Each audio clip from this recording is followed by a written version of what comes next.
अस्सलाम वालेकुम बच्चों। तो कैसे हैं आप सब?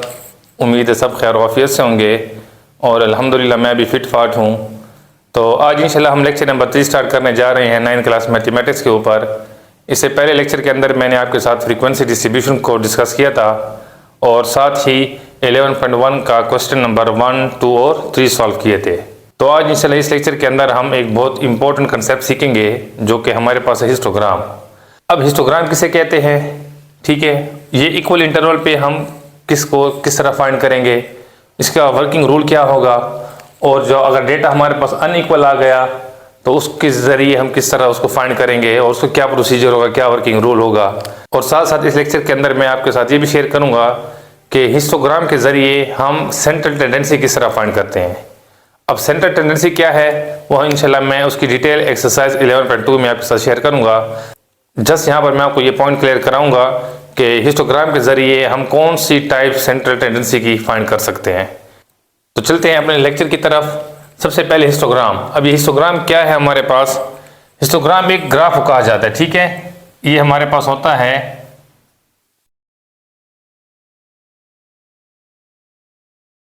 Histogram is a graph made by adjacent rectangle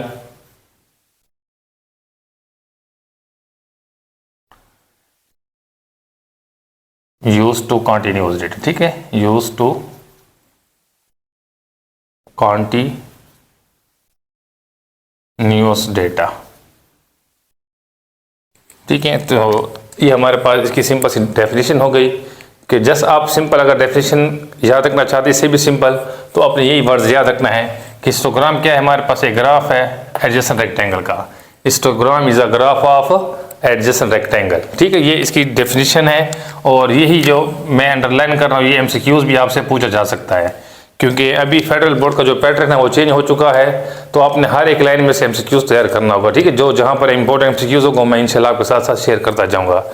तो यहाँ पर ये एमसीक्यूज में पूछा जा सकता है कि एडजेसेंट रेक्टेंगल जो है वो किसकी डेफिनेशन है, तो आपके पास हिस्टोग्राम की डेफिनेशन होती है। अब ये एडजेसेंट रेक्टेंगल का एक और नाम भी होता है, उसे कहते हैं हम बार। ठीक है, बार का वर्ड आ जाए तो इसका मतलब भी होता है हमारे पास एडजेसेंट रेक्टेंगल। और एडजेसेंट रेक्टेंगल का मतलब ये है जैसे कि यहाँ पर मैंने ये पेन 7 जोड़ के रख दिए हैं, ये 3, इसका मतलब होता है 7 जुड़े हुए 3 पेन है, तो इसका मतलब ये एडजेसेंट पेन है। ठीक है, इसी तरह जो हम यहाँ पर रेक्टेंगल की बात करेंगे तो इसका मतलब है कि जो रेक्टेंगल हम बनाएंगे इसके अंदर वो भी इसी तरह जुड़े हुए होंगे। ठीक है, एक सेपरेट भी होते हैं इस तरह, जैसे मैंने यहाँ पर ये चारों पेन सेपरेट रख दिए तो ये सेपरेट है। इन सेपरेट को कहा जाता है बार चार्ट या पाई बार भी हम इसको कहते हैं। लेकिन हम हिस्टोग्राम में और पाई चार्ट के अंदर ये फर्क है कि पाई चार्ट जो है उस तरह अलग-अलग रेक्टेंगल बनते हैं और हिस्टोग्राम के अंदर जो है उस तरह जुड़े हुए रेक्टेंगल बनते हैं। ठीक है, और इसी को कहा जाता है एडजेसेंट रेक्टेंगल और इसी को कहा जाता है बार। ठीक है, इसके बार के दरमियान कोई गैप नहीं होता। बार मीन रेक्टेंगल। यहाँ मैं लिख के दे देता हूँ की पॉइंट में कि जो हमारे पास नंबर 1 की पॉइंट है वो ये है कि नो गैप बिटवीन बार्स। ठीक है, अब और ये बार्स का मतलब यहां पर मैंने बता दिया है। बार किसे कहते हैं? हिस्टोग्राम के अंदर बार, हिस्टोग्राम के अंदर रेक्टेंगल को कहा जाता है। ठीक है, ये बात आपने याद रखनी है। तो इसके बाद जो है हमारे पास इक्वल इंटरवल। अब इक्वल इंटरवल का क्या मतलब है? इक्वल इंटरवल का मतलब ये है कि अगर हमारे पास डेटा दिया हुआ है, जैसे कि यहाँ पर ये क्वेश्चन मैंने दिया हुआ है। ठीक है, ये क्वेश्चन नंबर 4 जो है आपका ये इक्वल इंटरवल है। किस तरह पता चलेगा कि इक्वल इंटरवल है और किस तरह पता चलेगा कि अनइक्वल इंटरवल, वो भी मैं यहाँ पर आपके साथ डिस्कस करता हूँ।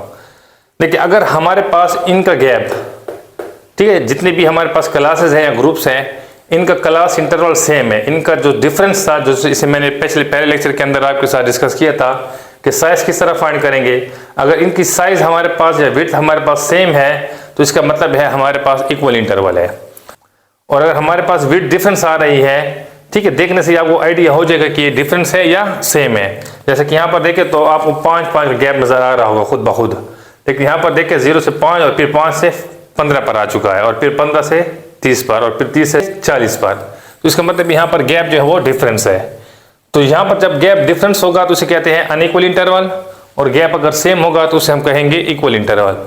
दोनों में फर्क है, तो इसका मतलब दोनों का जो ग्राफ होगा वो भी डिफरेंस बनेगा। अब इक्वल इंटरवल क्या होगा? ऑल क्लास इंटरवल साइज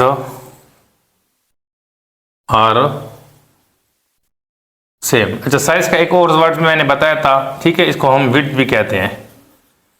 तो आप इसको विड्थ कह लो या साइज कह लो, जितनी भी हमारे पास क्लास इंटरवल होंगी उनका जो साइज है वो सेम होगा। जैसे कि इस क्वेश्चन में मैंने आपको बता दिया कि 5 का डिफरेंस है, तो इसका मतलब है यहाँ पर साइज जो है हमारे पास 5 है, ठीक है। तो हमारे पास इक्वल इंटरवल होगा।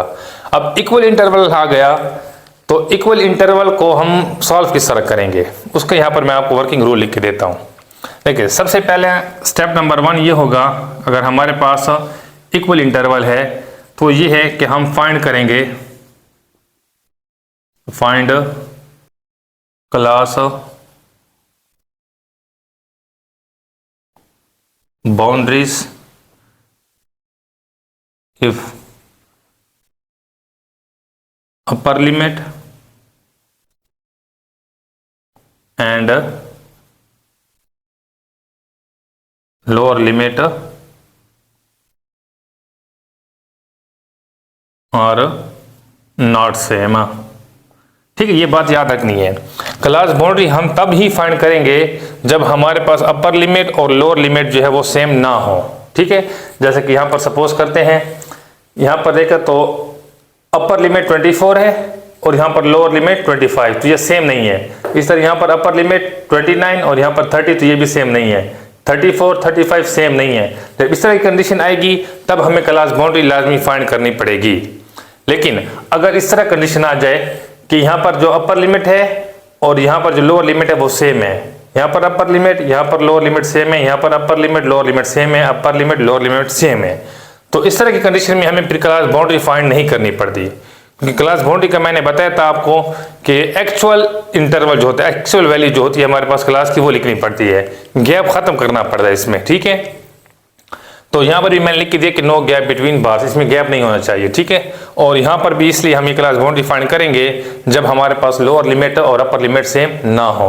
अगर सेम होगी तो फिर हमें ये फाइंड करने की जरूरत नहीं पड़ती। तो स्टेप नंबर 2 जो है हमारे पास वो ये है, जो हमने क्लास बाउंड्री फाइंड की है तो इसको हम लेंगे take class boundary on X axis, ठीक है। अगर क्लास बाउंड्री नहीं फाइंड करेंगे तो फिर आपने स्टेप 2 में क्लास बाउंड्री की जगह जो क्लास इंटरवल दिया होगा वो आपने फिर एक्स एक्सेस के ऊपर लेना होगा, ठीक है। ये स्टेप नंबर 2 आपको आई होप समझ आ गया होगा। स्टेप नंबर 3 इसमें हमने ये काम करना होगा कि take frequency on Y axis, ठीक है। जो हमारे पास फ्रीक्वेंसी होगी, फ्रीक्वेंसी कॉलम होगा, उसकी जो वैल्यू हमारे पास बनेगी वो हमने वाई एक्सेस के ऊपर लेना हो, ठीक है। ये मैंने बात की है इक्वल इंटरवल के लिए। तो आई होप इन 3 स्टेप को आपको समझ आ गई होगी, ठीक है। ये मैं किस तरह हम यूज करेंगे मैं क्वेश्चन के अंदर आपको अभी समझाने जा रहा हूँ, ठीक है। और साथ साथ इसमें कुछ की पॉइंट्स है वो मैं यहाँ पर लिख के दे रहा हूँ। जैसे कि पहला की पॉइंट था कि हिस्टोग्राम के अंदर जो भी बनाएंगे नो गैप बिटवीन बार्स, बार के दरमियान गैप नहीं होना चाहिए, पहला पॉइंट इसका आपने याद रखना है। दूसरा पॉइंट इसमें ये है मेन, अब ये दूसरा पॉइंट जो है ना ये मैं आपको इक्वल इंटरवल के लिए लिख के दे रहा हूं। ये इक्वल इंटरवल के लिए दूसरा पॉइंट है, वो ये है कि इसके अंदर जितने भी हमारे पास क्लास इंटरवल होते हैं उनके जो साइज होता है वो सेम होता है, ठीक है। जैसे भी मैंने बता दिया था, तो जो विड्थ होगी या साइज होगा, width of every class interval have same, ये बात आपने यहाँ पर याद रखनी है, ठीक है। जितनी भी हमारे पास क्लास इंटरवल होंगी उनकी विड्थ सेम होगी, साइज या विड्थ एक चीज़ है, ये सेम होगी। इसमें एक और की पॉइंट है, वो ये है कि जो हमारे पास रेक्टेंगल मैंने यहाँ पर लिखा था एडजेसेंट रेक्टेंगल, तो आपको पता है कि रेक्टेंगल जो है हमारे पास क्या चीज़ होती है, ठीक है। ये शेप हमारे पास इस तरह की बनती है रेक्टेंगल, ठीक है। ये होता है हॉरिजॉन्टल रेक्टेंगल, और एक हमारे पास इस तरह वर्टिकल रेक्टेंगल भी बना जाता है, ठीक है। ये सब बस इसमें एडजस्ट हो गए, जगह नहीं है। तो देखिए अब यहाँ पर हमारे पास ये जो होगा ये वर्टिकल रेक्टेंगल होता है, ये हॉरिजॉन्टल रेक्टेंगल होता है। दोनों में कोई फर्क नहीं है, बस शेप थोड़ी सी जो है, अगर पेन इस तरह पड़ा तो हॉरिजॉन्टल है, इस तरह कर दोगे तो ये वर्टिकल बन जाएगा, ठीक है। बाकी फार्मूला इसका सेम ही होगा। तो रेक्टेंगल का जो फार्मूला है लेंथ एरिया फाइंड करने का, वो ये होता है, रेक्टेंगल का एरिया वो इक्वल टू होगा हमारे पास लेंथ मल्टीप्लाई विड्थ। अब यहाँ पर जो ये लेंथ है इसकी जगह हमने यहाँ पर हाइट यूज करनी होती है, तो यहाँ पर आ जाएगा हाइट मल्टीप्लाई विड्थ। ये इसका एरिया का फार्मूला बन गया हमारे पास, कि चाहे ये वाली रेक्टेंगल यूज करें या चाहे ये वाला रेक्टेंगल यूज करें, ठीक है। अगर हम हॉरिजॉन्टल रेक्टेंगल लेते तो हम लेंथ मल्टीप्लाई विड्थ ले लेते हैं, और वर्टिकल रेक्टेंगल के अंदर हम विड्थ मल्टीप्लाई जो है हाइट ले लेते हैं, ठीक है। ये मैंने यहाँ पर ये भी लिख दी है। अब यहाँ से हम ये पता चल रहा है कि एरिया जो है इक्वल है हाइट मल्टीप्लाई विड्थ के, और यहाँ पर आपका जो की पॉइंट बनता है वो ये बनता है कि जो हाइट है वो डायरेक्टली प्रोपोर्शन होती है फ्रीक्वेंसी के। ये बात आपने यहाँ पर याद रखनी है, क्योंकि मैंने बताया कि फ्रीक्वेंसी जो है यहाँ पर उसको हमने कहाँ लेना होता है, वाई एक्सिस के ऊपर। तो वाई एक्सिस के ऊपर हमारे पास फ्रीक्वेंसी होगी, तो ये हाइट है। अगर फ्रीक्वेंसी बढ़ेगी तो इसका मतलब हाइट खुद ब खुद बढ़ता जाएगा, ठीक है। आई होप आपको ये जो है क्लियर हो गया होगा। जैसे जैसे फ्रीक्वेंसी हमारी बढ़ती जाएगी उसकी हाइट खुद ब खुद बढ़ती जाएगी, ठीक है। तो मैंने यहाँ पर ये लिख दिया है कि हाइट जो होती है वो डायरेक्टली प्रोपोर्शन होगा फ्रीक्वेंसी के। और इसी तरह यहाँ पर आप देखो तो हाइट किसकी इक्वल था, एरिया की इक्वल में आ रहा है, डिवाइड में नहीं, आमने सामने है। जब कोई चीज़ आमने सामने हो तो वो भी डायरेक्टली प्रोपोर्शन हो जाता है, तो इसका मतलब है कि एरिया जो है वो डायरेक्टली प्रोपोर्शन होगा आल्सो फ्रीक्वेंसी के, क्योंकि जब यहाँ पर एरिया इक्वल टू एच है और एच डायरेक्टली प्रोपोर्शन है फ्रीक्वेंसी के, तो इसका मतलब एरिया भी डायरेक्टली प्रोपोर्शन होगा फ्रीक्वेंसी के। और आप ये भी कह सकते हो कि एरिया डायरेक्टली प्रोपोर्शन होगा हाइट के भी, ठीक है। तो आप इन तीनों पॉइंटों में से कोई भी यूज कर सकते हैं। एमसीक्यूज के लिहाज से जो भी आया वो होगा, आपने उसी को ही यूज करना होगा। मैंने तीनों लिख दिए, height directly proportional frequency, area directly proportional frequency, और area directly proportional to height भी होता है। तो आई होप इस पॉइंट की भी आपको अच्छे से समझ आ गई होगी, ठीक है। अभी मैं क्वेश्चन भी सॉल्व करूंगा तो आपको जो डाउट है वो भी इंशाल्लाह क्लियर हो जाएगा। तो आई होप आपको ये पॉइंट नंबर 3 भी क्लियर हो गया होगा कि किस तरह हमारे पास जो हाइट है वो डायरेक्टली प्रोपोर्शनल होती है फ्रीक्वेंसी की, और किस तरह एरिया जो है वो डायरेक्टली प्रोपोर्शनल होगा फ्रीक्वेंसी के, और किस तरह जो है एरिया डायरेक्टली प्रोपोर्शनल होगा हाइट के। अगर फिर भी कोई डाउट है तो इंशाल्लाह क्वेश्चन के अंदर मैं आपको क्लियरली मजीद समझा दूंगा। तो उसके बाद जो पॉइंट नंबर 4 है हमारे पास, वो ये है कि अगर हमारे पास विड्थ जो थी जो हमने फाइंड की है, ठीक है, जैसे मैंने यहाँ पर बताया था कि साइज और विड्थ सेम होनी चाहिए, तो ये विड्थ आखिर शो किसको करेगी? विड्थ जो है हमारे पास ये शो करती है या रिप्रेजेंट करती है हमारे पास क्लास बाउंड्री को, ठीक है, या क्लास इंटरवल को, ठीक है। जो क्लास इंटरवल होगा या क्लास बाउंड्री होगी, ये मैंने पहले यहाँ पर बता दिया। अगर अपर लिमिट और लोअर लिमिट सेम नहीं है तो इसका मतलब है क्लास बाउंड्री फाइंड करेंगे, और अगर सेम है तो फिर क्लास बाउंड्री फाइंड नहीं करेंगे, फिर क्लास इंटरवल यूज किया जाएगा, ठीक है। तो इसलिए मैंने यहाँ दोनों ही लिख दिए। अब स्टेप नंबर 5 जो है हमारे पास वो है हाइट। हाइट जो है वो किसको शो करती है? हाइट जो है हमारे पास वो फ्रीक्वेंसी को शो करेगी। ये मैंने ऊपर ही पॉइंट नंबर 3 में आपको बता दिया है कि हाइट जो है वो डायरेक्टली प्रोपोर्शनल होता है फ्रीक्वेंसी के, ठीक है। तो जैसे जैसे फ्रीक्वेंसी बढ़ेगी वैसे वैसे हाइट बढ़ती जाएगी। तो ये की पॉइंट थे हमारे पास 5 के 5 इक्वल इंटरवल के। इसके बाद जो हम अनइक्वल इंटरवल पढ़ेंगे उसके क्या की पॉइंट है, वो क्या क्या चीज़ें किस किस को शो करेगी, वो भी मैं इंशाल्लाह आपके साथ यहाँ पर शेयर कर दूंगा। तो अब सबसे पहले हम इक्वल इंटरवल का क्वेश्चन सॉल्व करेंगे ताकि आपको ये पॉइंट जो है वो मजीद क्लियर हो जाए, ठीक है। और इनसे बनने वाले एमसीक्यूज भी मैं आपके साथ इंशाल्लाह शेयर करूँगा साथ साथ, और किस तरह इसके एमसीक्यूज बनाए जा सकते हैं, किस तरह इनके जो है हमारे पास क्वेश्चन बनाए जा सकते हैं, सारे इंशाल्लाह मैं आपके साथ शेयर कर दूंगा। तो स्टार्ट करते हैं इक्वल इंटरवल का क्वेश्चन। तो क्वेश्चन हमारे पास है क्वेश्चन नंबर 4, बुक पे दिया हुआ है कि the age of worker in a factory were recorded as below.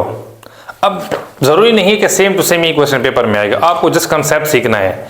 यहाँ पर उन्होंने फैक्ट्री के लेबर के बारे में या वर्कर के बारे में कहा है, लोड शेडिंग वगैरह के बारे में पूछा जा सकता है, किसी और चीज़ के बारे में भी आपसे पूछा जा सकता है कि मैथ के टेस्ट हो रहे हैं, स्टूडेंट हैं, उनका ये रिजल्ट है, रिकॉर्ड किया गया है, इस बारे में भी क्वेश्चन पूछा जा सकता है, ठीक है। या कोई रेस हो रही है, उसका जो स्कोर काउंट किया गया है उसके बारे में भी क्वेश्चन पूछा जा सकता है।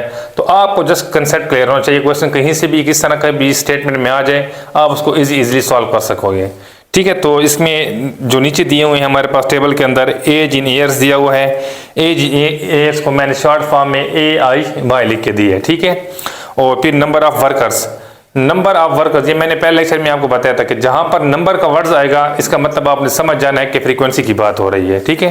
तो जो नंबर ऑफ वर्कर्स है, नंबर मीन्स फ्रीक्वेंसी, तो मैंने यहाँ पर F लिख के दे दिया आपको, ठीक है। और ये डेटा जो दिया हुआ था क्वेश्चन के अंदर वो मैंने यहाँ पर आपको लिख के दिया है। अब आखिर पे उसने क्या पूछा हुआ है कि draw frequency polygon to represent the data, ठीक है। इसमें उसने फ्रीक्वेंसी पॉलीगॉन पूछा है।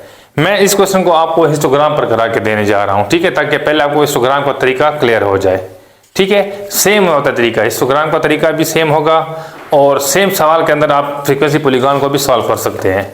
तो स्टार्ट करते हैं इसका सोल्यूशन। अब देखिए, सबसे पहले आपने ये चेक करना है कि इसके विड्थ सेम है या नहीं, ठीक है। विड्थ आप रफली वैसे ही चेक कर सकते हैं। इन दो नंबर के दरमियान 5 का डिफरेंस, इनके दरमियान 5 का डिफरेंस, इनके दरमियान 5 का डिफरेंस, इनके दरमियान 5 का डिफरेंस, सबके दरमियान 5 का डिफरेंस है। तो इसका मतलब यहाँ पर जो विड्थ है या साइज है वो हमारे पास सेम है।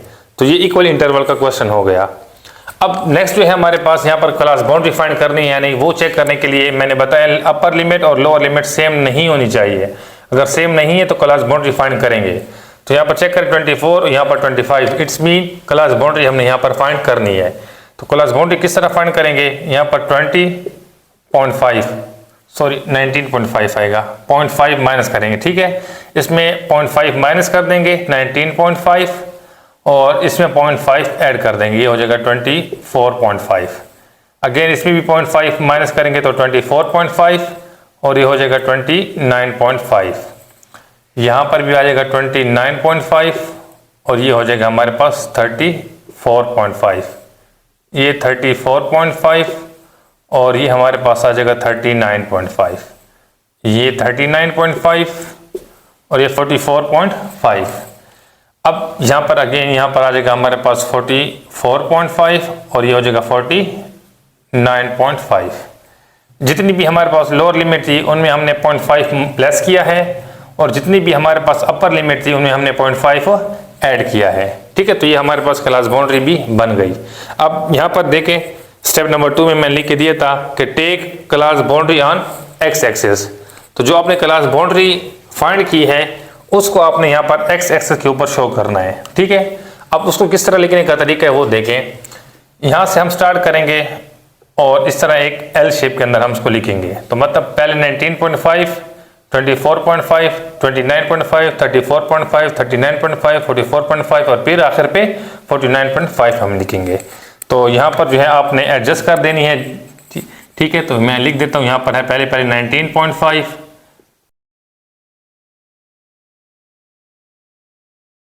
44.5 और 49.5, ठीक है। ये क्लास बाउंड्री आ गई। अब फ्रीक्वेंसी जो है वो हमने वहाँ पर लिख के दिया है आपको कि वो हमने वाई एक्सिस के ऊपर लिखनी होती है। तो फ्रीक्वेंसी हम वाई एक्सिस के ऊपर लेंगे। अब फ्रीक्वेंसी किस तरह लेंगे, यहाँ पर तो फ्रीक्वेंसी जो है वो अरेंज नहीं हुई पड़ी होती, तो आपने यहाँ पर अरेंज करके लिखना होगा, ठीक है। सबसे पहले आपने इसमें चेक करना है कि इसमें मिनिमम वैल्यू कौन सी है। तो इसमें देखिए तो मिनिमम वैल्यू हमारे पास 4 है और मैक्सिमम वैल्यू हमारे पास 16 है।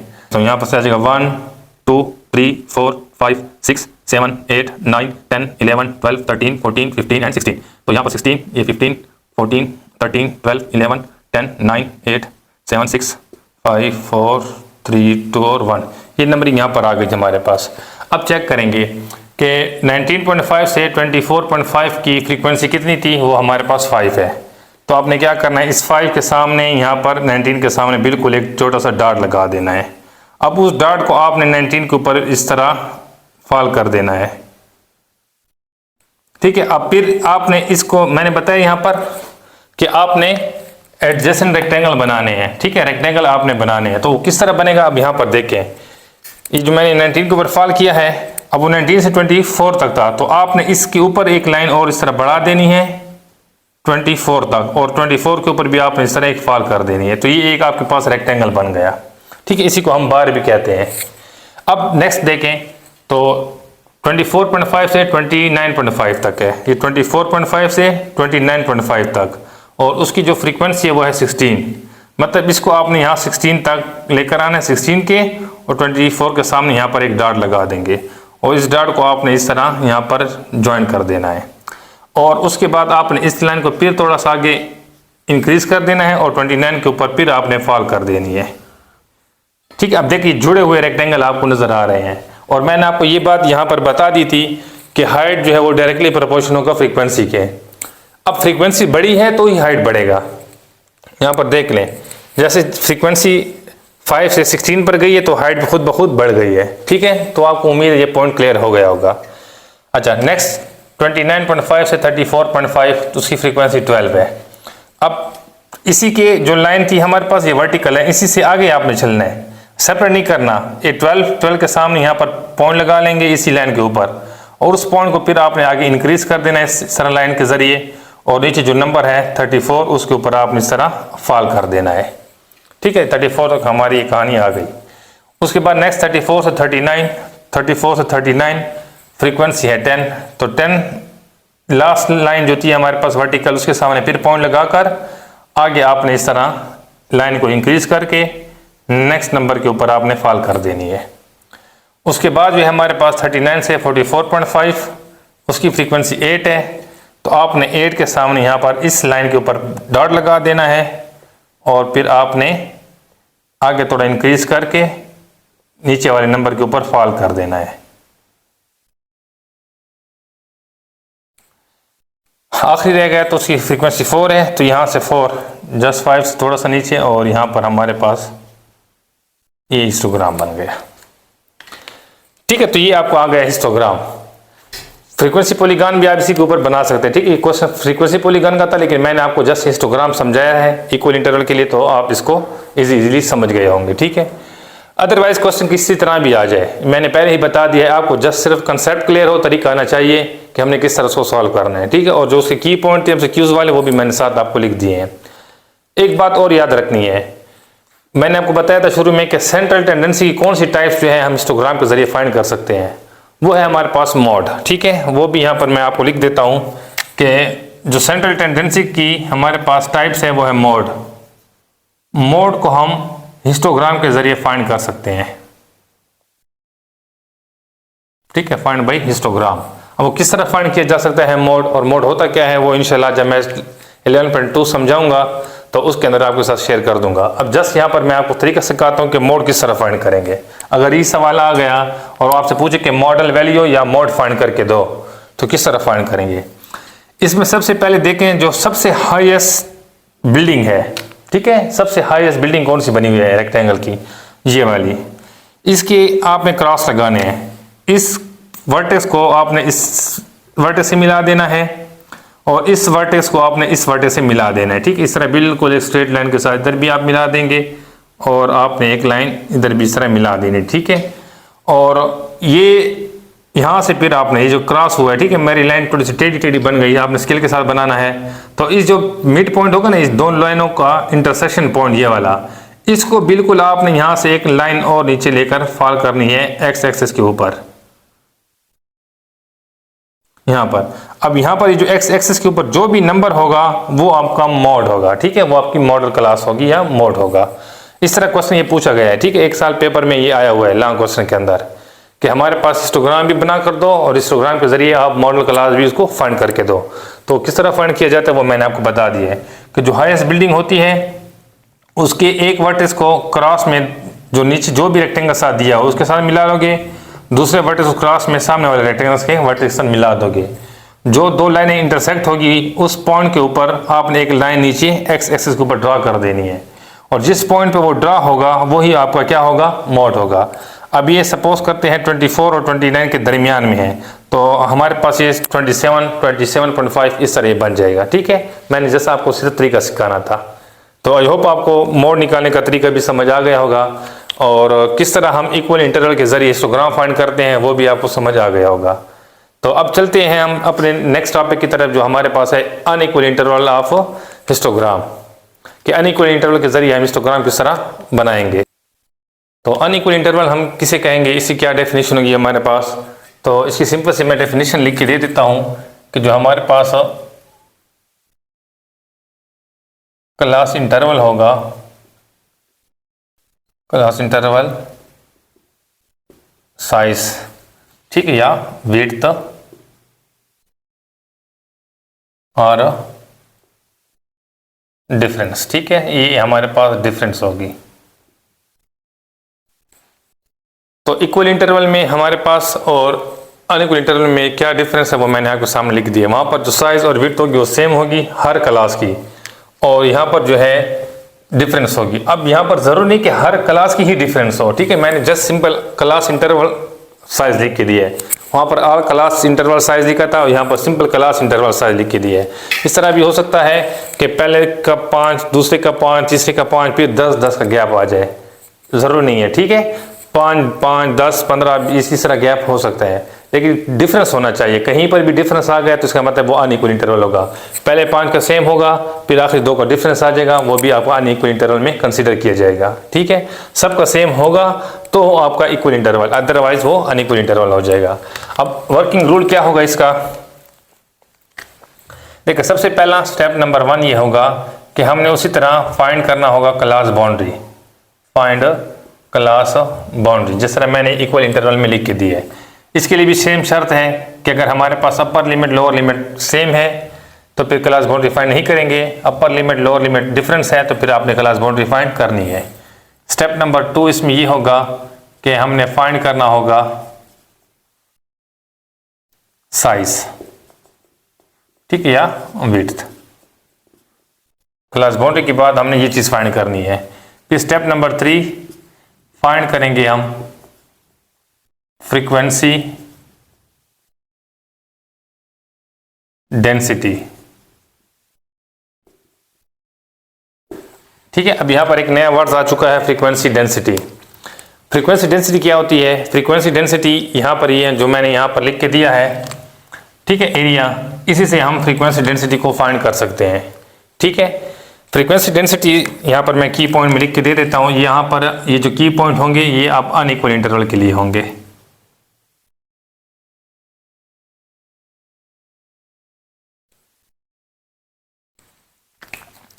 सबसे पहला पॉइंट इसका ये होगा हमारे पास अनइक्वल इंटरवल का कि जो फ्रीक्वेंसी डेंसिटी होती है, फ्रीक्वेंसी डेंसिटी ये रेशो होती है फ्रीक्वेंसी और साइज के दरमियान या विड्थ के दरमियान। The ratio between frequency and width of class interval is called frequency density, ठीक है। तो ये मैंने यहाँ पर सिंपल डेफिनेशन भी आपको ऑलरेडी सुना दी है, ठीक है। ये पहला पॉइंट इसका हो गया, और फ्रीक्वेंसी डेंसिटी निकालने का फार्मूला भी वही है और डेफिनेशन भी यहाँ पर भी मैं फार्मूला आपको मेंशन कर देता हूँ कि जो फ्रीक्वेंसी डेंसिटी है FD, शॉर्ट फॉर्म F और W, ठीक है। इस तरीके से हम उसको फाइंड करेंगे। स्टेप नंबर 4 इसमें यूज होगा कि जो हमने क्लास बाउंड्री फाइंड की थी उसको अब हमने लेना होगा टेक क्लास बाउंड्री या उसी तरह क्लास इंटरवल, ठीक है, ऑन एक्स एक्सेस, इसको हमने एक्स एक्सेस के ऊपर लेना होगा। और स्टेप नंबर 5 में take frequency density on Y axis, ठीक है। इसमें हमने फ्रीक्वेंसी डेंसिटी जो फाइंड की होगी उसको हमने वाई एक्सेस के ऊपर लेना होगा। इसमें हमने फ्रीक्वेंसी को लिया था और क्लास बाउंड्री को लिया था, लेकिन अनइक्वल इंटरवल के अंदर हम फ्रीक्वेंसी डेंसिटी को यूज करेंगे और साथ अगर क्लास बाउंड्री तो उसको यूज करेंगे, अदरवाइज क्लास इंटरवल को यूज करेंगे, ठीक है। अब यहाँ पर कुछ की पॉइंट्स हैं वो आपने याद रखने हैं। वो क्या है, पहले तो मैंने आपको ये बता दिया है। दूसरा पॉइंट ये है इसके अंदर कि आपने जिस तरह यहां पर मैं लिखा कि no gap between bars, same इसी तरह यहां पर भी नो गैप बिटवीन बार्स, ठीक है। बार्स के दरमियान कोई भी गैप नहीं होगा, ठीक है। और बार का मतलब मैं बता चुका हूं, बार हिस्टोग्राम के अंदर हम रेक्टेंगल को कहते हैं। इसके बाद पॉइंट नंबर 3 आपने ये याद रखना है, मेन ये है कि जो हमारे पास विड्थ होगी, ठीक है, विड्थ ऑफ बार, ठीक है, या क्लास इंटरवल, ठीक है, यहां पर मैंने क्लास इंटरवल लिखे, आप बार भी लिख सकते हो, क्लास इंटरवल और डिफरेंस, ठीक है। तो यहां पर हमारे पास डिफरेंस होगी। पॉइंट नंबर 4 जो है हमारे पास वो ये है कि जैसे यहां पर मैंने लिख के दिया था कि विड्थ जो है वो क्लास बाउंड्री के ऊपर डिपेंड करेगी, ठीक है, और यहां पर जो है सेम उसी तरह विड्थ जो है वो तो क्लास बाउंड्री या क्लास इंटरवल पर ही डिपेंड करेगी, लेकिन जो हाइट थी हमारे पास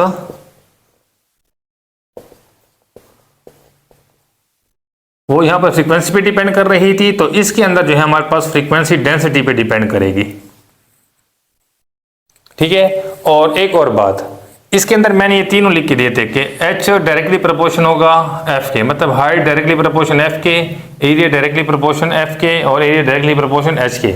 यहाँ के पर जो होगा अनइक्वल इंटरवल में वो सिर्फ के सिर्फ एरिया जो है वो डायरेक्टली प्रोपोर्शन होता है फ्रीक्वेंसी के, ठीक है। ये बात आपने यहाँ पर याद रखनी, सिर्फ एरिया डायरेक्टली प्रोपोर्शन होगा फ्रीक्वेंसी के। हाँ, यहाँ पर अनइक्वल इंटरवल दिया हो और वो आपसे पूछे कि हाइट डायरेक्टली प्रोपोर्शन है इंटरवल के, तो नहीं, हाइट डायरेक्टली प्रोपोर्शन नहीं होगा इंटरवल के, क्योंकि यहाँ पर हाइट जो है वो फ्रीक्वेंसी डेंसिटी को शो करेगी, फ्रीक्वेंसी को नहीं, ठीक है। तो उम्मीद है आपको इन पॉइंट्स की समझ आ गई होगी, ठीक है। और अब चलते हैं हम क्वेश्चन की तरफ। तो क्वेश्चन नंबर 5 है हमारे पास बुक में, आप स्टेटमेंट वहां से देख लें। तो क्वेश्चन नंबर 5 है, represent the following data bye a histogram, class intervals 0 to 5, ठीक है, वो मैंने यहाँ पर आपके सामने लिख दिए हैं और हिस्टोग्राम हमने बनाना है, ठीक है। अब यहाँ पर कुछ भी मेंशन नहीं है कि आपने इक्वल इंटरवल है या अनइक्वल इंटरवल है या कौन सी बला है, तो आपने खुद सोचना है और उसको सॉल्व करना है, ठीक है। तो पता किस तरह चलेगा इक्वल और अनइक्वल को मैं आपके सामने बता चुका हूँ। तो अब सबसे पहले देखिए इसमें हम क्या फाइंड करेंगे। मैंने यहाँ पर बताया है कि क्लास बाउंड्री, तो वो तो फाइंड करने की हमें यहाँ पर जरूरत नहीं है, क्योंकि इनका जो अपर लिमिट और लोअर लिमिट वो तो सेम है, तो क्लास बाउंड्री हमने यहाँ पर फाइंड नहीं करनी।